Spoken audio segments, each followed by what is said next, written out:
Uh, Hi, my name is James. I'm from the Chicagoland area. This is my week 2 assignment for the Introduction to Audio Production course. This week I'm going to be focusing on our checklist, preparing a project. Preparing a project using the checklist from the material that we've learned as our guideline.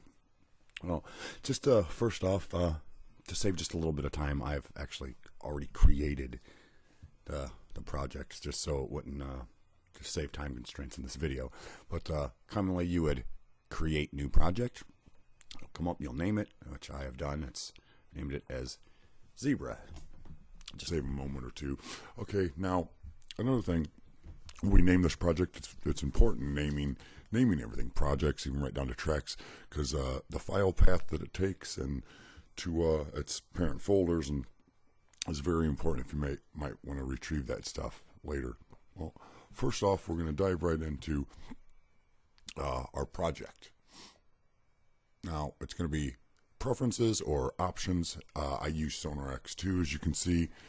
You may use a different digital audio workstation software, but they all pretty much function the same.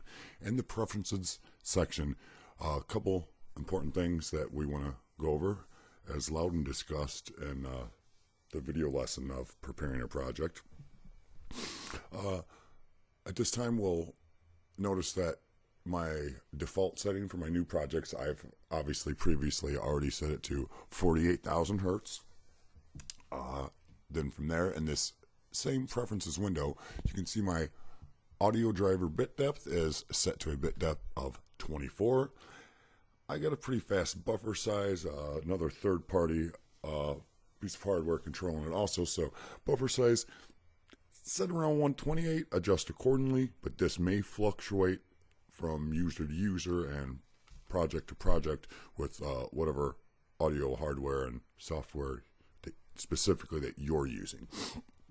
Okay, so we're all set there.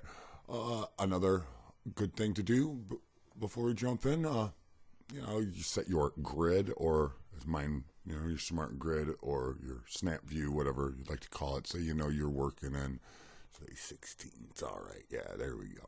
Now, always kind of pay attention to that. And if you want to set metronome options, also, again, in preferences, or record count-ins, metronome during recording, during playback, what have you. Then jump right in. It's time to insert some tracks. Sonar X2 will insert multiple tracks. Say we're going to do like maybe a basic rock quartet and have a couple keys in there too. MIDI channels. So that audio and MIDI channels can be inserted simultaneously. Just everything comes in sequentially. So you'll want to name this stuff very, properly. It's very important naming your tracks, not only your projects. Here I'll do drums. Let's see, I don't even need to name really all of them. I'll do axe for guitar. We'll do X2 and our bass guitar. There we go. Here, I'm sorry. Let's see what we do. Real quick, real simple, easy. It's the project's basically set up. Another thing you'll always want to check, that your audio interface, each track is talking to your digital audio workstation accordingly. Like, say, my track 1 will be my first channel or insert or input, and so on and so forth. Channel 2,